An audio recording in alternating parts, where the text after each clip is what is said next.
Imagine for a second that discovering that the voice in your head, the one that makes you feel guilty for being selfish, the one you probably think of as your conscience or even your soul, was actually programmed into your ancestors through physical torture. Yeah, it's a completely horrifying thought. Right. Imagine that this voice wasn't put there by some divine creator to make you good, but was engineered by ancient societies to make you, well, predictable, safe, controllable. And the crazy thing is, that is not the plot of some dystopian sci-fi novel. That is the literal history of human morality, according to Friedrich Nietzsche. It really is a profoundly unsettling idea. And it completely upends how we're usually taught to read him, too. I mean, most of us are introduced to Nietzsche as this sort of patron saint of teenage angst. Oh, totally. The brooding, mustachioed guy. Exactly. The prophet of unreason who declared God is dead and just wanted to, burn down every structure of meaning for the sake of this chaotic postmodern rebellion. Which is exactly why our mission for this deep dive is to completely dismantle that caricature. We are exploring a truly definitive, landscape-shifting work of scholarship Brian Leiter's book, Nietzsche on Morality. We are going to unpack Leiter's comprehensive analysis, going through all the parts and chapters to discover how Nietzsche actually serves as an expert guide to understanding the biological origins, the hidden psychological mechanics, and the genuine dangers of our moral systems, because he wasn't a prophet of chaos at all. He was actually trying to do science, specifically the science of human nature. Yeah, and to really appreciate the magnitude of what Leiter's doing in this book, we kind of need to set the historical stage first. So imagine the intellectual landscape of the 20th century. You have giant figures like Sigmund Freud on one side, and then later Michel Foucault on the other. Two incredibly different thinkers. Vastly different. But both of them claimed Nietzsche as their intellectual godfather. So Freud looked at Nietzsche's writings and saw a fellow naturalist, right? A pioneer discovering deep, hidden psychological facts about human drives and the unconscious. Foucault, on the other hand, saw a postmodernist. He saw someone who believed all facts were just arbitrary interpretations, just mere constructs of power, and that objective truth basically didn't exist. And so Leiter's book is stepping right into the middle of that ring. Exactly. Leiter firmly plants a flag in the ground of this massive debate. He draws on just immense textual evidence to argue that Foucault fundamentally misread him, and Freud was essentially right. Nietzsche is a naturalist. And look, to you listening right now, this isn't just academic hair splitting. This matters, because if Leiter's reading of Nietzsche is correct, the moral compass you rely on every single day, your deeply held instincts about what is fair, your admiration for altruism, your feelings of pity and guilt, they might not be universal truths at all. They might actually be a historical trap, a psychological cage designed quite literally to limit your highest creative potential. So, okay, let's unpack this. To understand how Nietzsche arrives at this terrifying conclusion, we really have to look at how he actually conducted his research, right? Right, because we can't judge his claims about human nature until we understand his scientific methodology. That's the necessary starting point. When we call Nietzsche a naturalist, we have to be incredibly precise, because in philosophy, naturalism generally falls into two distinct buckets. The first one is substantive naturalism, which is sometimes called S-naturalism. Okay, S-naturalism, what does that look like? So this is a strict ontological view. It makes a claim about what fundamentally exists in the universe, asserting that only physical, natural things exist. It's a very hardline, materialistic perspective. It reduces every human experience, every thought, every emotion, straight down to atoms, physics, and chemistry. So an S-naturalist would say that the feeling of falling in love is nothing more than a specific firing of synapses and a measurable rush of oxytocin in the brain. Like there's no magic, no soul, just meat and electricity. Yeah, that is a perfect summation of S-naturalism. But Leiter argues that Nietzsche does not belong in that bucket. I mean, the science of the late 19th century simply wasn't advanced enough for him to reduce everything to neurobiology anyway. Instead, Nietzsche falls into the second bucket, which is methodological naturalism, or M-naturalism. M-naturalism, got it. Yeah, and this is the view that philosophical inquiry should be continuous with the sciences. It doesn't necessarily demand that we reduce everything to atoms, but it insists that philosophy has to emulate the methods of science. Specifically, Leiter categorizes Nietzsche as a speculative methodological naturalist, putting him in the same lineage as, say, the philosopher David Hume. Okay, speculative methodological naturalist is quite a mouthful. Break down how he actually looks in practice for us. What is he doing when he sits down at his desk to write? It means he's looking for deterministic, causal explanations for why humans behave and believe the way they do. He isn't relying on divine revelation, And he isn't relying on pure abstract logic that's completely detached from the physical world. He observes human behavior, he studies history, he introspects deeply into his own psychology, and then he speculates on the underlying natural mechanisms. He's looking for the gears turning beneath the surface. Exactly, the gears beneath the conscious mind. And according to Leiter's reading, the central, foundational gear in Nietzsche's entire philosophical machine is something called the doctrine of types. Oh, this concept blew my mind when I was reading through the source material. So, the doctrine of types proposes that every single person has a fixed psychophysical constitution. Leiter calls these your type facts. Think of them as your deep-seated, totally unchangeable physiological and psychological traits.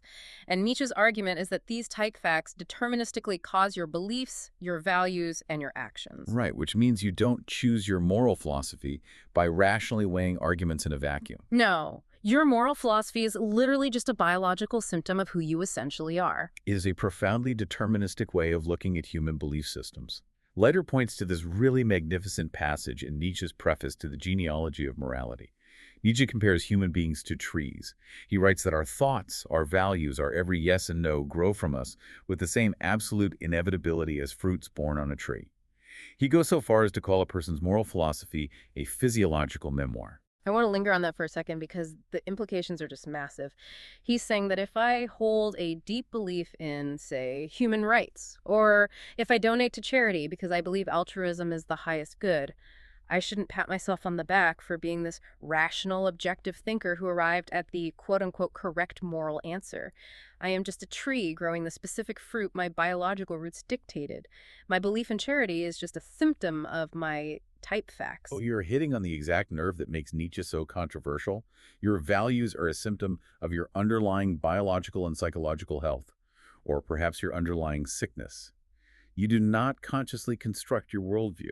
Your psychophysical constitution generates your worldview as a survival mechanism or as an expression of its own vitality. Hold on, though. I have to push back here. If we accept this deterministic, naturalistic reading that Leiter is proposing, how do we deal with the postmodern interpretation that is so prevalent in universities today? I mean, Nietzsche famously wrote that there are no facts, only interpretations. He talks constantly about how truth is just an illusion we've forgotten is an illusion. Right, the classic Foucault angle. Yeah. If he believes that all truths are merely subjective perspectives, then doesn't that completely undermine his own naturalism? I mean, if everything is just a perspective, then his doctrine of types is just a made-up perspective too, right? It's like claiming to be an astronomer, studying the objective reality of the stars, while simultaneously arguing that the stars don't actually exist outside of our telescopes. That is the exact tension that postmodern readers seize upon to claim Foucault was right. It seems like a massive, glaring contradiction. But Leiter resolves this brilliantly, and he does it by relying on the groundbreaking scholarship of modern Ray Clark. To understand this, we really have to look at Nietzsche's evolving epistemology, his theory of how we know what we know. Clark meticulously traces a theme in Nietzsche's work that he called the history of an error. The error being the belief in a true world. Precisely. This is an idea that goes all the way back to Plato's Forms, and it finds its ultimate expression in Immanuel Kant's concept of the noumenal realm. Kant argued that there is the world of appearances, the things we can see, touch, measure, and then there's the true world, reality as it exists, completely independent of human observation, the thing in itself. Wait, I always get tangled up in Kant. Are you saying Kant believed there was a real chair that is fundamentally invisible to my eyes and the physical chair I'm sitting on right now is just some subjective illusion? How does that even work? So Kant argued that our human minds are like permanent virtual reality headsets. We can only process data through the software of our senses, space, time, causality. Therefore, we can never take the headset off to see the raw, unfiltered code of the universe. That raw, unfiltered universe is the noumenal realm or the true world. Because we are trapped in the headset, everything we experience is just an appearance. Okay, that makes sense. So how does Nietzsche react to that VR headset idea? Well, early in his career, Nietzsche actually accepted this framework. And because he accepted it, he was deeply pessimistic about truth. He thought, well, if we are trapped in our subjective human perspectives, we can never reach the true world. Therefore, all our science, all our observations are just falsifications of reality. This is the period where he sounds the most postmodern, where he talks about truth being an illusion. Ah, so the postmodernists are basically just quoting early Nietzsche. Exactly. They're missing the evolution because, as Clark shows, the mature Nietzsche had a massive revolutionary breakthrough. He realized that the very concept of a hidden true world is intellectually empty and practically useless. I mean, if a realm is completely inaccessible to us, if it has no causal effect on our observable universe, then it is a meaningless fiction. We invented it. And here is the genius move. Once you abolish the fictional true world, what happens to the apparent world? If there's no true world behind the curtain to compare it to, then the apparent world isn't an appearance at all. It's just the world. Yes. The apparent world is the only world there is. The dichotomy collapses. And therefore, our scientific, empirical observations of this physical world, even if they are made through the lens of human perspective, are entirely valid. They are true. They don't falsify some hidden reality, because there is no hidden reality to falsify. Wow. Right? This breakthrough completely rescues Nietzsche from the quicksand of relativism. He can confidently claim that we can study the natural world, we can study human psychology, and we can make objectively true claims about the mechanics of human behavior. That is such a satisfying resolution. It completely clears the board for Leiter's argument. So if we establish that Nietzsche believes we are biological products of our environment who can be studied empirically, it naturally raises a question. What environment produced him? Where did he actually get these fiercely naturalistic and honestly pretty cynical ideas? Well, Leiter gives us a fantastic tour of Nietzsche's intellectual soil in Chapter 2. To understand his methodology, we have to remember that Nietzsche was not formally trained as a philosopher. He was trained and actually became a brilliant professor at a shockingly young age in classical philology. Philology, the study of ancient texts and languages. What does a 19th century philologist actually do, and why does it matter so much for his philosophy? A philologist in that era was essentially a historical and linguistic detective. Instead of reading ancient Greek texts as this drop-from-heaven wisdom, a philologist looks at the etymology of words, the historical context of the author, and the messy cultural realities that produce the text. This rigorous training instilled in Nietzsche a profound respect for what he called good reading. He learned to look past the grand, abstract claims of philosophers and ask, who wrote this? What were their historical circumstances? What power dynamic were they trying to enforce? So he's looking at texts as human artifacts, not divine revelation. And through that philological lens, he dives deep into the ancient Greeks, specifically the pre-Socratics and the Sophists. And Leiter points out that Nietzsche was heavily influenced by a Sophist view known as Callicleanism, which is named after Callicles, a character in Plato's dialogue Gorgias. Yes, and Callicles offers one of the most blistering critiques of morality in all of ancient literature. He argues that morality isn't some divine law woven into the fabric of the cosmos. It is a tool. It is a social mechanism invented by the weak, who are the majority, to frighten, shame, and control the strong, naturally capable minority. The weak can't win in a physical contest of strength, so they invent the concept of justice or equality to mentally chain the strong. It is the ultimate cynical take on morality. You can practically hear the seeds of Nietzsche's later philosophy sprouting right there. He absorbs this completely. He starts seeing moral systems not as searches for truth, but as weapons in a biological power struggle. But Callicleanism is only one part of the soil. To really understand his drive, you have to look at the towering influence of Arthur Schopenhauer. Schopenhauer is perhaps the most crucial figure in Nietzsche's early development. He left Nietzsche with a massive philosophical burden, the problem of senseless suffering. Schopenhauer was deeply influenced by Eastern philosophy and Kant. He looked at the world and saw that beneath the illusion of individual things, the universe was driven by a blind, irrational, insatiable force he called the will. Because this will is always striving and never satisfied, all of conscious life is essentially suffering. Right, Schopenhauer is famously the gloomiest philosopher in history. He thought life was just a mistake, a pendulum swinging between pain and boredom. And because he viewed life as inherently miserable, Schopenhauer concluded that the only valid moral motive was pity, or Mitleid in German. For Schopenhauer, when you feel pity, you recognize that the suffering person is fundamentally the same as you. Pity was a way of quieting the blind striving of the will. It was a way of negating the self, denying your desires, and essentially saying no to the horrors of life. The ultimate moral goal was ascetic resignation. And here's where the friction happens. Nietzsche respected Schopenhauer immensely for looking suffering in the eye without flinching.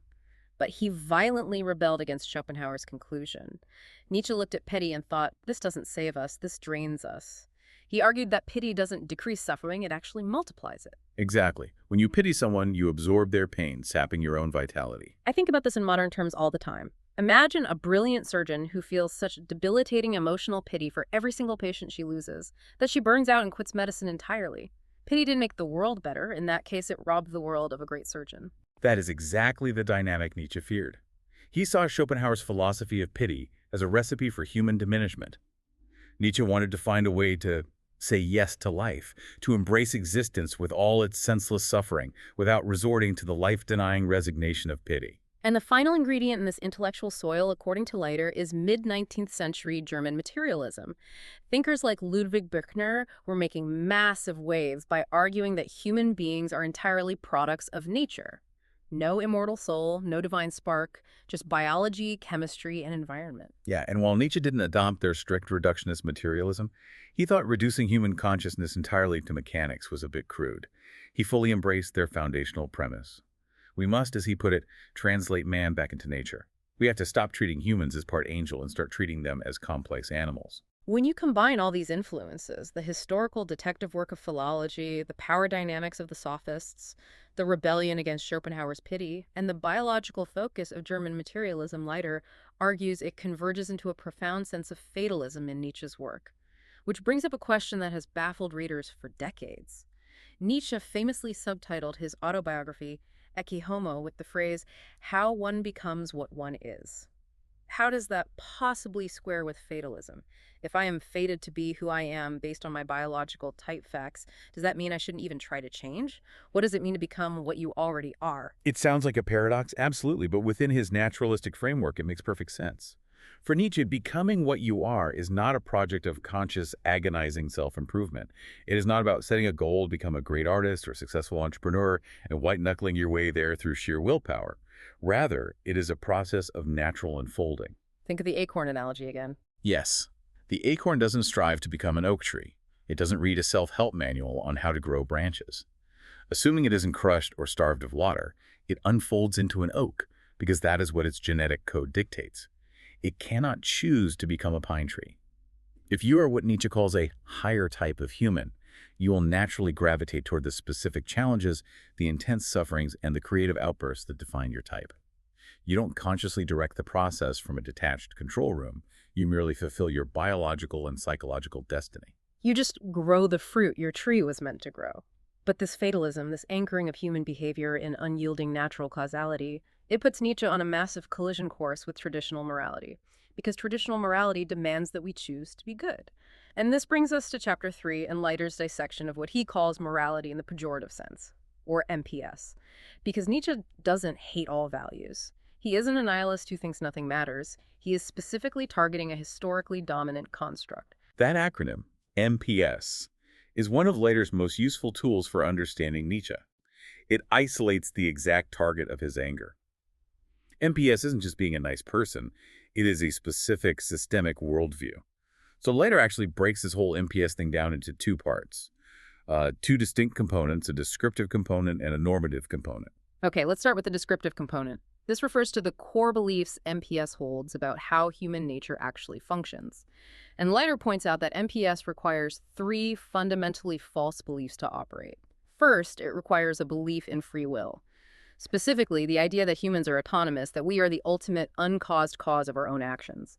Philosophers call this causa sui, the cause of oneself. Right, which from a naturalistic standpoint is impossible. Nothing in the natural universe is the cause of itself. Everything is part of a causal chain. But MPS demands that human consciousness somehow sits outside of physical causality. The second false belief is the transparency of the self. MPS assumes that when we make a moral decision, our conscious motives are the actual motives. Like we know why we do things. And the third false belief is universality. MPS assumes that deep down beneath our superficial differences, all human beings possess the exact same fundamental nature, and therefore everyone should be subject to the exact same moral rules. And Nietzsche deploys his naturalism to utterly demolish all 3 of these premises, but his attack on free will is the absolute linchpin. He relies on a concept called epiphenomenalism. In philosophy of mind, epiphenomenalism is the view that conscious thought does not actually possess causal power over your physical actions. Your conscious mind is merely an effect, a lingering byproduct of deeper, unconscious physiological and psychological drives. Okay, let me try an analogy here to ground this, because epiphenomenalism is heavy. Imagine a massive steam-powered ocean liner. MPS traditional morality views human consciousness as the helmsman of this ship. It assumes your conscious mind has its hands firmly on the wheel, actively deciding to turn port or starboard, adjusting to the waves. Right, the captain in charge. Exactly. But Nietzsche is arguing that your conscious mind is actually just a passenger standing on the upper deck. The passenger is loudly narrating the journey. They say, "Oh, look, we are turning left now to avoid that iceberg. Good thing I decided to turn left." Meanwhile, down in the pitch-black engine room, massive, blind, unconscious biological drives are actually steering the rudder and running the propellers. The passenger has no control at all. They just have the illusion of control because they are witnessing the turn as it happens. That analogy perfectly captures the terrifying core of Nietzsche's psychology. And if we take that further, the implications for our justice systems and our moral judgments are just explosive. Think about it. If the conscious mind is just a narrating passenger, if there's no helmsman freely choosing the course, then you completely dismantle the foundation of moral responsibility. Because you cannot blame the passenger for where the ship goes. Exactly. If a person does not freely, consciously choose their actions, how can they be morally blamed for them? How can you declare an individual evil for doing what their unconscious engines necessitated? You can't. I mean, you can try to restrain them, you can try to recondition them, but moral blame relies on the fiction of free choice. The entire descriptive foundation of MPS crumbles. And that takes down the universality piece, too. If everyone has a completely different engine room, different type facts, different drives, then the idea that one set of rules should apply universally to all ships is insane. You wouldn't demand a speedboat and a cargo ship navigate a channel the exact same way. Which brings us to the most crucial question. If the descriptive basis of morality is just a biological fiction, why does Nietzsche care so deeply? Why spend his entire adult life writing these fiery, brilliant books? I mean, if everyone is just deterministically following their type facts, what is there to complain about? Because, as Leiter shows in Chapter 4, this fiction isn't just biologically false. It is actively, catastrophically harming the highest potential of humanity. This is the normative component of MPS. The normative component consists of the actual values that MPS enforces based on its false descriptive beliefs. And what are those values? They're the ones we mostly take for granted today. Altruism, pity, equality, the absolute reduction of suffering, the pursuit of general happiness and comfort. Right. And Nietzsche argues that these values are perfectly fine, perhaps even biologically beneficial, for what he calls the lower men, or the herd. The majority of human beings are not built for radical independence or agonizing creative struggle. For the herd, values like equality, peace, and pity act as a necessary social glue. They create a safe, predictable environment where the majority can survive. The tragedy, the emergency that animates Nietzsche's entire body of work is when these herd values reach out beyond the herd and infect the higher men. The higher men being the nascent creative geniuses, the Goethes, the Beethovens, the brilliant innovators capable of pushing the human species forward into new paradigms. Yes, because higher types require profoundly different environmental conditions to flourish. They do not thrive on peace and comfort. They require deep solitude, which the herd calls antisocial. They require immense, almost ruthless self-love and self-affirmation, which the herd calls arrogance or sin. And crucially, they require severe suffering and adversity to forge their greatness, while the herd views suffering as the ultimate evil to be eradicated. So when MPS preaches that suffering is inherently bad, or that prioritizing your own creative work over charity is evil, or that everyone should strive for a quiet, equal happiness, it is literally poisoning the soil that the higher type needs to grow. It is demanding that the eagle live on the diet of a sheep. Speaking of diets, Leiter highlights a phenomenal example Nietzsche uses to illustrate this exact point, the case of Luigi Cornaro. Cornaro was a Venetian nobleman in the 15th and 16th centuries. He wrote a wildly popular treatise claiming that his secret to a remarkably long and healthy life was his incredibly slender, frugal diet. He essentially told everyone, eat my meager diet and you too will live to be 100. That is hilarious, actually, because Nietzsche looks at Cornaro's advice and just laughs at the logical fallacy. He points out that Cornaro mistook the effect for the cause. Cornaro's slender diet didn't cause his long life. Rather, Cornaro was born with a very specific biological type fact, an incredibly slow, sluggish metabolism. That underlying physiological fact was the root cause of both his long life and his ability to survive on such a meager diet. In fact, if Cornaro had attempted to eat a normal, heavy diet, his slow metabolism couldn't have processed it and would have killed him. He didn't have the free will to choose his diet. His biology demanded it.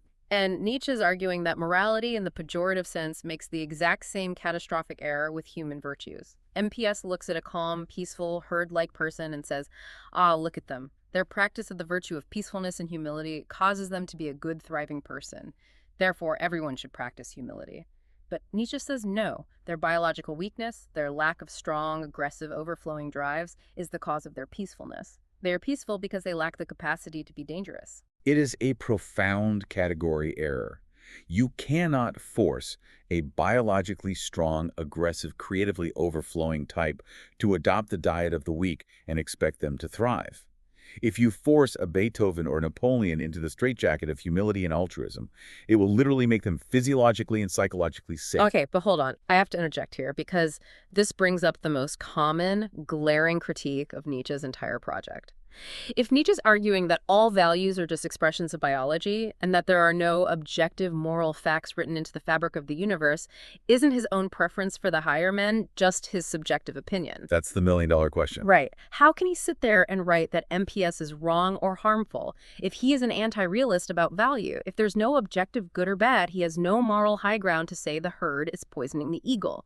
Doesn't his whole argument collapse into, I personally like Beethoven more than I like my boring neighbor and I'm mad about it? It is the sharpest critique of his work, and Leiter spends significant time clarifying Nietzsche's metaphysics to resolve it.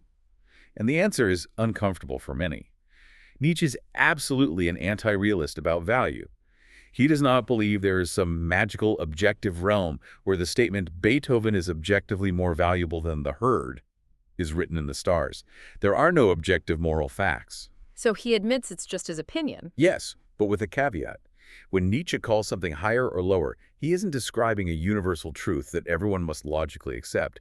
He is expressing his own personal, physiological, evaluative sensibility. He is expressing his taste. He genuinely, viscerally prefers human greatness, complexity, and creative power over stagnant comfort. But if it's just his taste, why write the books? Why write these fiery polemics trying to convince people? I mean, if I prefer chocolate and you prefer vanilla, I don't write a philosophical treatise trying to prove you are objectively harming the world by eating vanilla. Because he isn't trying to convince everyone. He knows he cannot convince the herd, nor does he want to. He is explicitly writing to wake up a very specific subset of readers, those whose ears are related to his. He is writing for potential higher types who have been brainwashed by the ambient culture of MPS into thinking they need to be humble, self-effacing, and altruistic. Ah, so it's not a logical argument, it's an intervention. Precisely. He is saying, look, I have a certain taste for human greatness. If you share this underlying biology, if you feel this latent potential for greatness and power inside you, you need to wake up. The diet of the herd is poisoning you. He uses rhetoric, passion, biting sarcasm, and profound psychological insight not to logically prove objective facts, but to break the psychological spell of MPS for those who are biologically capable of hearing him. That reframing changes everything. He's not a philosopher offering a universal system. He's a doctor offering a cure to a very specific patient, which bridges us perfectly to Chapter 5 and the method he uses to administer this cure. Because to wake the higher man up from this poisonous diet, Nietzsche can't just hand them a logic puzzle about free will. He has to break a psychological conditioning that has been deeply ingrained over thousands of years. And the tool he invents to break it is what he calls genealogy. Genealogy is, at its core, the search for the naturalistic psychological mechanisms that birth our moral concepts. It is an attempt to trace the family tree of our most sacred values back into the dirt and blood of human history. But Leiter is very careful to point out what genealogy is not. It is not an example of the genetic fallacy. Break that down for us. What is the genetic fallacy and how does Nietzsche avoid it? The genetic fallacy is a logical error where you assume that just because the origin of a belief or practice is flawed, the practice itself must be false or bad today. For example, alchemy was born out of magical thinking and fundamentally flawed theories about matter. But the early practices of alchemy eventually gave birth to modern chemistry. You cannot say modern chemistry is false just because its origins in alchemy were flawed. Nietzsche is a brilliant enough logician to know that simply proving morality had a dirty, petty, or bloody origin doesn't automatically logically prove that morality is bad now. Okay, I think a modern analogy might help ground this. Imagine you find out that the trendy productivity hack you've been using at work, say the Pomodoro technique or some mindfulness at your desk routine, was actually designed in secret by a ruthless, sociopathic corporate consultant specifically to prevent workers from realizing they were being underpaid and to keep them from taking bathroom breaks. A dark but very effective analogy. Right, so discovering that sinister origin doesn't logically prove that the technique doesn't help you focus. The genetic fallacy says the technique might still be useful, but once you know the origin, your relationship to the practice changes entirely. You realize it wasn't built for your flourishing, it was built to control you. It forces you to look at the mechanics of the technique differently. That is an excellent way to conceptualize it. Discovering the origin reveals the hidden causal powers of the morality. By seeing exactly why a certain group invented a value in the past, we suddenly see whose interests it was designed to serve. If genealogy reveals that a value was invented by the weak specifically to restrain the strong, you realize its causal power is, by definition, a restraining power. And if you are a strong creative type reading Nietzsche, you suddenly realize this sacred moral tool was designed to chain you, not free you. So what does this all mean? It means we have to actually go back. We have to look at the specific historical moments, the psychological petri dishes where our current values were forged. And that takes us into the absolute meat of Leiter's book, where he walks us through the 3 essays of Nietzsche's masterpiece on the genealogy of morality. This is where the historical detective work really shines. Let's look at the first essay, which investigates the most massive historical bait and switch in human history, the clash between master morality and slave morality. The first essay traces the historical shift between two fundamentally different modes of evaluation. Master morality revolves around the dichotomy of good and bad. Slave morality revolves around good and evil. Leiter shows how Nietzsche grounds this in the social dynamics of the ancient world, particularly the clash between the noble values of the Roman Empire and the rise of Judeo-Christian values among the subjugated classes. Right, so let's examine master morality first. The masters, the nobles, the aristocrats, the powerful warriors, they don't look outward to figure out what is good. They look inward. They look at themselves, at their health, their wealth, their physical prowess, their joy, and they spontaneously affirm themselves. They say, I am powerful, I am good. It's a physiological celebration of self. And then they look down at the weak, the sickly, the poor, and they don't hate them. They don't think they are sinful. They just dismiss them. They say, you are unfortunate, you are pitiful, you are bad. Exactly. It's a descriptive judgment, not a moral condemnation. It is like a farmer saying a rotting apple is a bad apple. The farmer doesn't think the apple is morally wicked, it's just spoiled. Master morality originates in unreflective self-affirmation. But then we have the perspective of the slaves, the oppressed, the weak. They're suffering immensely under the yoke of the masters. And from this suffering, they develop a profound psychological condition that Nietzsche calls resentment. And we have to be clear, this isn't just everyday resentment, like being annoyed that someone cut you off in traffic. No, resentment is a deep, seething, subterranean, impotent hatred. The slaves desperately want revenge against the masters. But because they are physically weak or politically disenfranchised, they cannot fight back with swords. If they try, they will be slaughtered. So the desire for revenge gets repressed. It marinates. Yeah. And eventually, they find a way to fight back conceptually. They fight back with values. They perform what Nietzsche calls a revaluation of values. Since they can't physically kill the masters, they label them. They look at the strength, the pride, the aggression of the masters, and they say, that is not just good expressing itself. That is wicked. That is a choice to be cruel. That is evil. And then almost as an afterthought, they look at their own traits, their passivity, their inability to exact revenge, their poverty, and they say, since the masters are evil, we, who are the exact opposite of the masters, must be good. They literally turn their biological weakness into a moral virtue. It is an act of conceptual genius born of desperation. And this is where Leiter highlights that brilliant, immortal parable of the lambs and the birds of prey to encapsulate the absurdity of slave morality. The lambs, sitting in the meadow, look up at the terrifying birds of prey swooping down and carrying them off. The lambs whisper to each other, "These birds of prey are evil because they eat us. Therefore we, who do not eat lambs, are the good ones." It's almost funny, but it's incredibly deep. Because when you apply the naturalistic fatalism we talked about earlier, it exposes the madness of the lamb's logic. It's literally like getting mad at a hurricane for blowing down your house and calling the hurricane evil. The bird of prey isn't choosing to be vicious, it's just doing what its biology dictates. It's an eagle. Eagles eat meat. The lambs are essentially demanding that strength not express itself as strength. And if we take that further, You see the absolute necessity of the free will illusion for slave morality to function.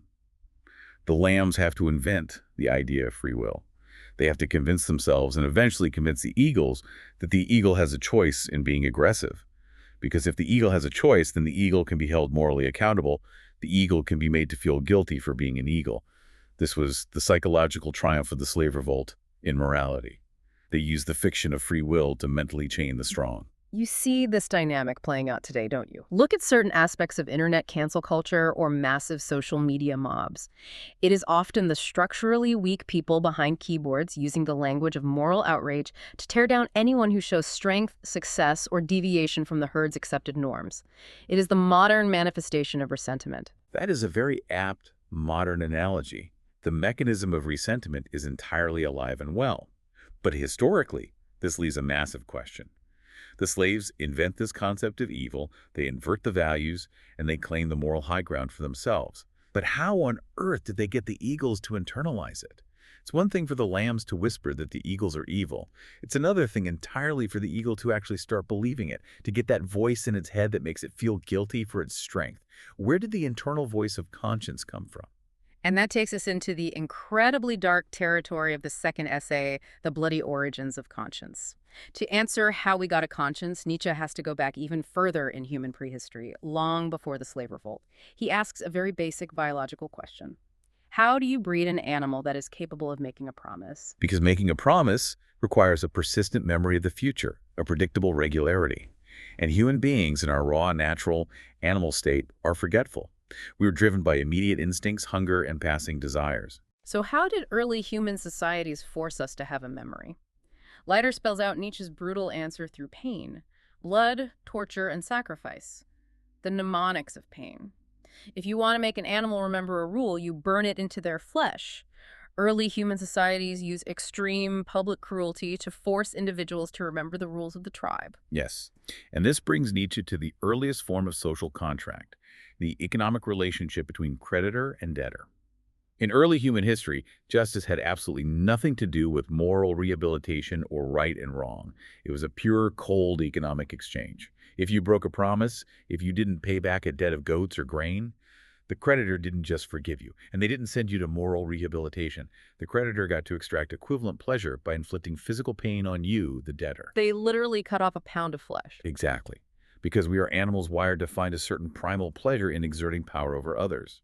Cruelty was the standard currency of early justice. It was an outward discharge of aggressive instincts. Okay, so we have this natural animal instinct for cruelty, for discharging our aggression outward. But then, as Leiter explains, a massive shift happens. Human beings get foisted into the straitjacket of society and civilization. Suddenly there are walls, laws, and peace treaties. You can't just roam around pillaging and torturing people who owe you goats. The state claims a monopoly on violence. So what happens to all those natural aggressive instincts? They don't just vanish into thin air.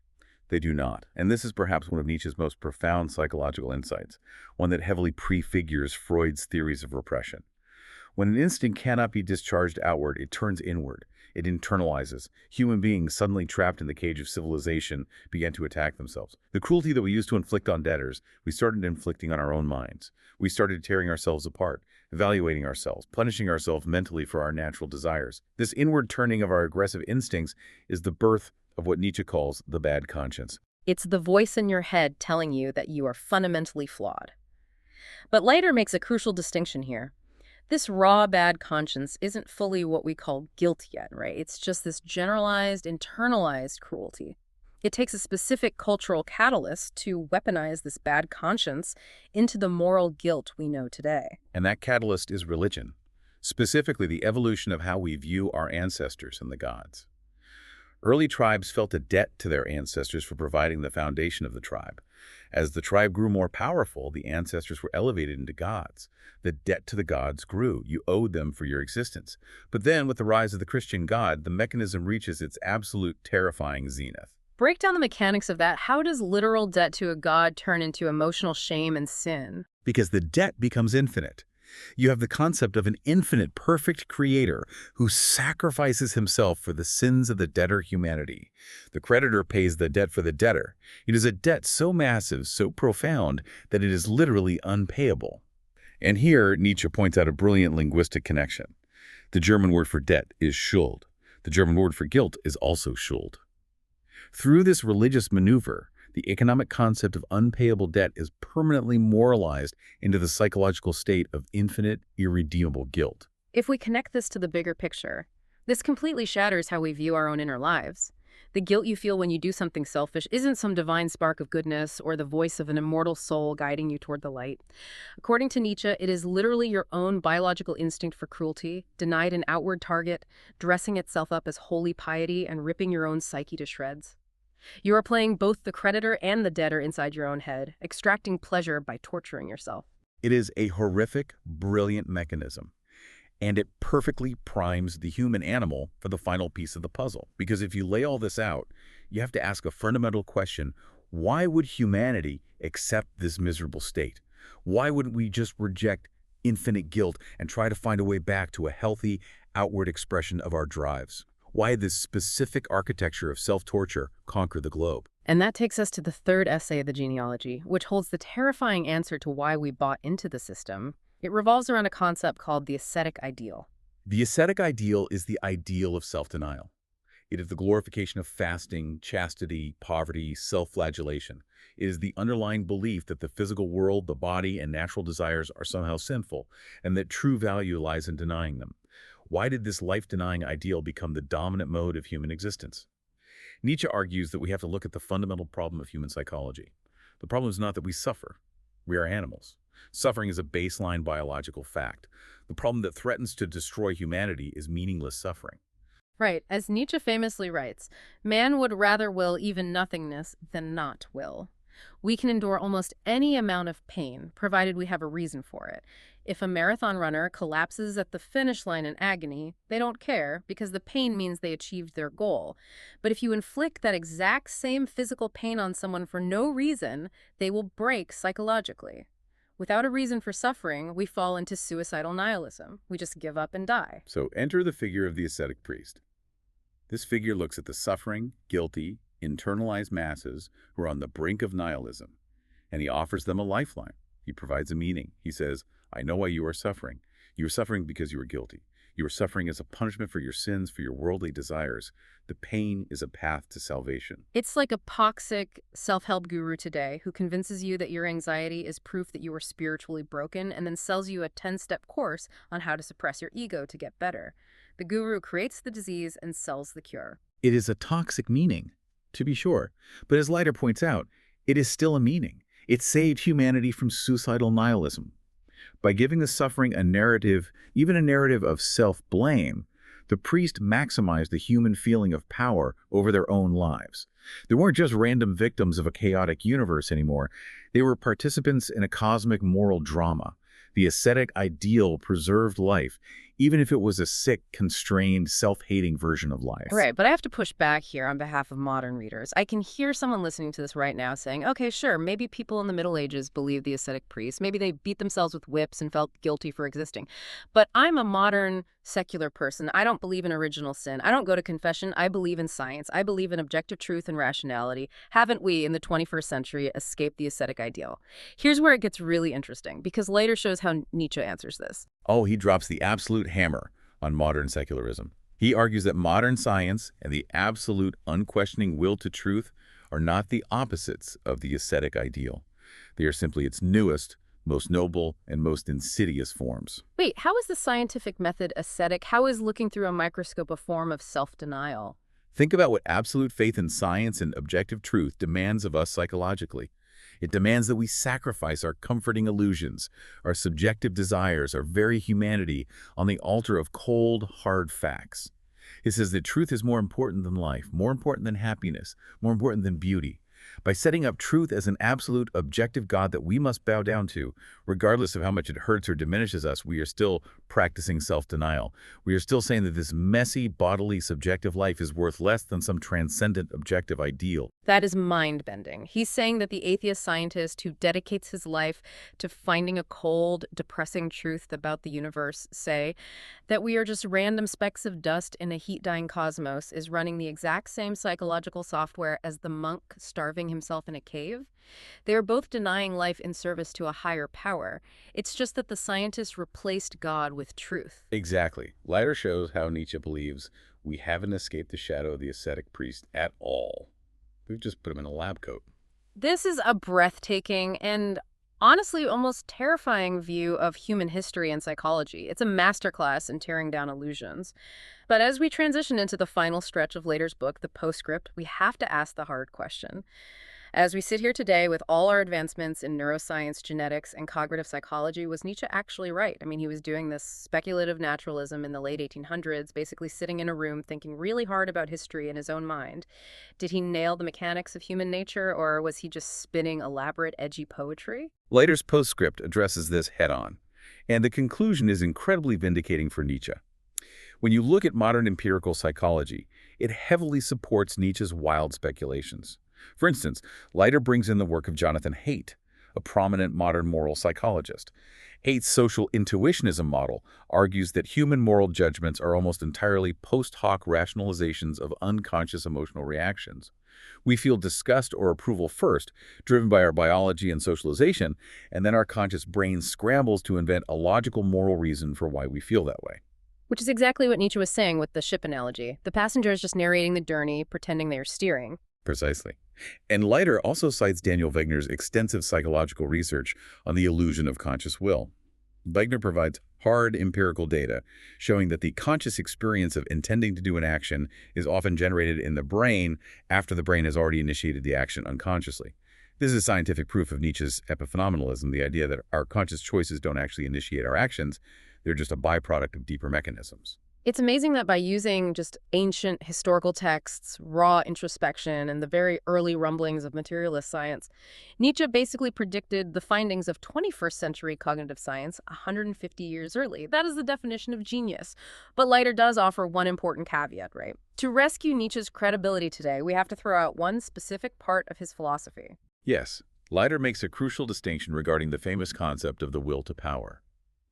As a psychological concept, the idea that humans possess a fundamental driving need to exert their strength, to shape their environment, to overcome resistance to the will to power, is a profound and largely accurate insight into human motivation. But in his unpublished notes, Nietzsche occasionally flirted with a massive metaphysical claim. The idea that all organic matter, even down to single cells and inanimate forces, is literally composed of metaphysical substance called will to power. Yeah, that goes a bit off the rails, right? Leiter rightly dismisses this latter idea as crackpot junk biology. If we want to take Nietzsche seriously as a naturalist today, we keep the profound psychology and discard the bizarre metaphysics. That makes total sense. You take the psychological gold and leave the metaphysical dross. Well, we have covered an incredible amount of ground today. Let's pull ourselves back from the depths of 19th century philosophy and try to summarize this massive journey, bringing it back to your life today.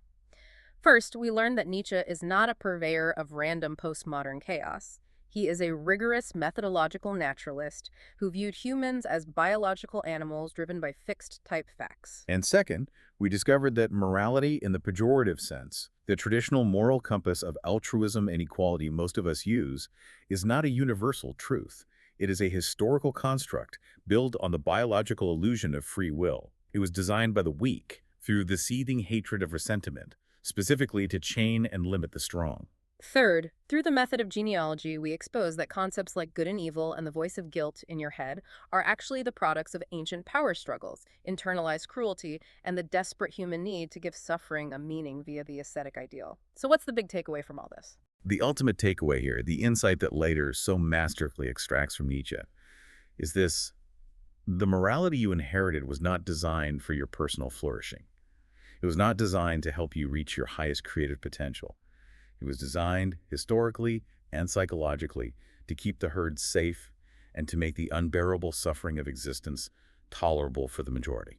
Which leaves us with a final provocative thought. If our entire moral framework, our guilt, our pity, our drive for objective truth was just a survival mechanism to cope with the brutal suffering of the past, well, what happens now? If you actively choose to shed the ascetic ideal, if you accept yourself fully as a natural creature in a natural world, free from the diagnostic muddy waters of good and evil, what new, dangerous, and beautiful values will you have to create for yourself tomorrow?